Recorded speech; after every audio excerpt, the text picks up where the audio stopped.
నమస్తే అండి అందరికి.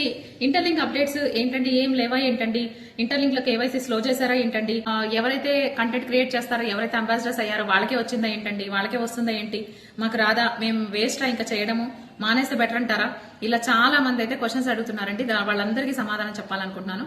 ఫస్ట్ థింగ్, ఇంటర్లింక్ కోర్సెస్ కి అంబాసిడర్స్ కి కాదండి, చాలా మందికి నార్మల్ పీపుల్ కూడా ఇంటర్లింక్ లో 3 కేవైసీలు కంప్లీట్ అయ్యాయి. ఓకే, కావాలంటే ఎవరికైతే 3 కంప్లీట్ అయ్యాయో, ఎవరైతే అంబాసిడర్ ఆర్ ఇన్ఫ్లుయెన్సర్ కారో వాళ్ళైతే కామెంట్ చేయండి. ఎందుకంటే ఇక్కడ చాలా మంది అనవసరంగా ఫాల్స్ స్టేట్మెంట్స్ తీసుకుని మంచి బిజినెస్ వాల్యూ వచ్చే, ఫ్యూచర్ లో మంచి బిజినెస్ వాల్యూ వచ్చే ఒక మంచి టోకెన్ అయితే మిస్ అవుతున్నారు. అందుకని చెప్పాలనుకుంటున్నాను. ఇంకొక విషయం అండి, సో ఇప్పుడు స్లో చేశారా ఏంటంటే, కేవైసీ అనేది స్టాప్ చేశారా ఏంటి అని అడుగుతున్నారు. కాదండి, కేవైసీ అనేది ఎక్కడ స్టాప్ అవ్వలేదు.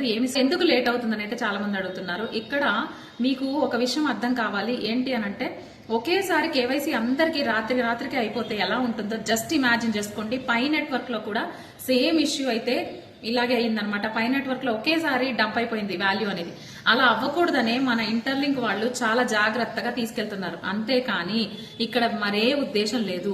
ఇంకొక విషయం చెప్పాలనుకుంటున్నాను. ఇంటర్లింక్ వాళ్ళకి మీ అందరూ కూడా ఇంతవరకు కూడా నాలెడ్జ్ ఎంతో కొంత క్రిప్టో కరెన్సీ మీద లేకపోయినా కూడా నాలెడ్జ్ అనేది గెయిన్ చేసుకుంటూ మీరు ఇంటర్లింక్ వల్ల తెలుసుకుంటూ వెళ్తున్నారు. అవునా కాదా చెప్పండి.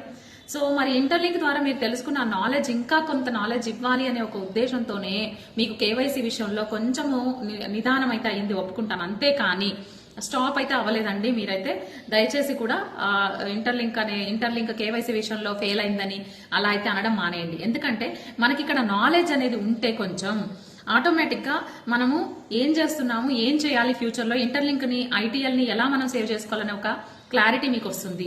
దాని గురించే మనకి కేవైసీ నిదానం అయితే చేశారు, అదైతే ఒప్పుకుంటాను నేను. ఏంటి అని అంటే, ఇక్కడ చాలా మందికి ఐటీఎల్ ఏంటి, ఐటీఎల్జీ ఏంటి, అసలు ఎకో సిస్టమ్ లో ఏది ఎందుకు ఉపయోగిస్తారు అంటే, ఓన్లీ ఐటీఎల్జీ మనకి హోల్డ్ చేసుకోవడం వల్ల వచ్చే వెరిఫైడ్ ఐటీఎల్జీ ద్వారా ఐటీఎల్ రావడానికేనా, లేకపోతే స్టేకింగ్ పెట్టుకోవడానికే యూజ్ అవుతుందా అని చాలా మంది అడుగుతున్నారు. కాదండి, ఐటీఎల్జీ అని అంటే ఇంటర్లింక్, ఐటీఎల్ ఇంటర్లింక్, జీ అంటే జెనిసిస్, ఇంటర్లింక్ జెనిసిస్ ఆ పేరులోనే ఉంది చూడండి.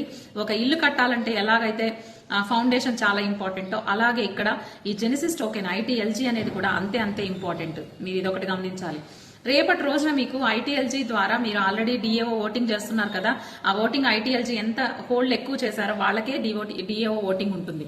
షేరింగ్ కూడా, రెవెన్యూ కూడా షేర్ చేయడానికి రెడీగా ఉన్నారు. ఓకే, అంతేకాకుండా అప్కమింగ్ ప్రాజెక్ట్స్ ఏమైనా వస్తే అందులో కూడా ఐటీఎల్జీ హోల్డర్స్ కి మెయిన్ ఇంపార్టెన్స్ అయితే ఉంటుంది. సో డియాప్స్ కానీ, లేకపోతే బిజినెస్ టోకెన్స్ విషయంలో కానీ, ఇంకా ఏ ఇతర ప్రాజెక్ట్స్ వచ్చినా కూడా ఐటీఎల్జీ ఎవరికి ఎక్కువ ఉంటాయో వాళ్ళకి చాలా బెనిఫిట్స్ అయితే ఉన్నాయి. This is the one thing I want to say about the ITLG. Next, what is ITL? ITL అనేది ఎకో సిస్టమ్ లో మనము యూటిలిటీకి వచ్చే టోకెన్ అనమాట. యూటిలిటీ అంటే ఏంటి? మన ఇంటర్లింక్ లో మనకి లింకర్ మ్యాప్స్ తీసుకొచ్చారు, బిజినెస్ చేసుకునే అవకాశం ఉంది. డి యాప్స్ చాలా వచ్చాయి, డీసెంట్రలైజ్డ్ యాప్స్, అవునా, థర్డ్ పార్టీ యాప్స్ చాలా వచ్చాయి. అమెజాన్, ఫ్లిప్కార్ట్ వీటిలో కూడా అంటే ఒక బిజినెస్ ఈ కామర్స్ కూడా దాంట్లో ఇంక్లూడ్ అయ్యాయి. సో ఇవన్నీ అవుతున్నాయంటే యూటిలిటీ కోసం మనం ఐటీఎల్ ని యూజ్ చేసుకోవడానికి ఇవన్నీ ఛాన్సెస్, ఇవన్నీ అవకాశాలు ఇచ్చారు.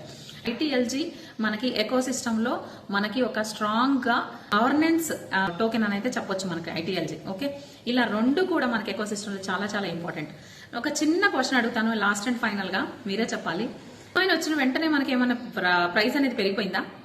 రావడానికి కనీసం దాదాపు ఎన్ని ఇయర్స్ పట్టాయో మీకే తెలుసు. దాదాపు 10-20 ఇయర్స్ అయితే కానీ రాలేదు. బట్ ఇక్కడ అందుకే కదా ఒకటి మీకు స్టేకింగ్ గురించి తెలియాలని, నాలెడ్జ్ మీరు గెయిన్ చేసుకోవాలనే ఒక ఉద్దేశంతోనే ఇవన్నీ జరుగుతున్నాయి తప్పితే మీరు అనవసరంగా కంగారు పడిపోయి మీ కేవైసీలు అవ్వట్లేదని మీరు ఇప్పుడు ఆ యాప్ తీసేసినా, మీరు మైనింగ్ చేయకపోయినా నష్టపోయేది మాత్రం మీరే. దయచేసి ఈ విషయాన్ని అయితే గమనించండి. Thank you so much for watching. మీకు ఈ వీడియో ఉపయోగపడింది, చాలా మందికి ఉపయోగపడుతుంది అని అనుకుంటే షేర్ చేయండి. ఇలాంటి మరిన్ని అప్డేట్స్ ఇంటర్లింక్ గురించి కావాలనుకుంటే మన పేజ్ని ఫాలో చేయడం అయితే మర్చిపోవద్దు. ఇంకా మీకు ఫ్యూచర్లో మంచి అప్కమింగ్ నేను చేసే వీడియోస్లో, లెర్నింగ్ అండ్ ఎర్నింగ్ ప్రోగ్రామ్స్లో ఎర్నింగ్ గురించి ఇంకా చాలా మీకైతే షేర్ చేయాల్సింది ఉంది. సో మన పేజ్ని ఫాలో అవడం అయితే మర్చిపోవద్దు. ఇంకా లైక్ చేయలేదు, లైక్ చేయండి. Thank you.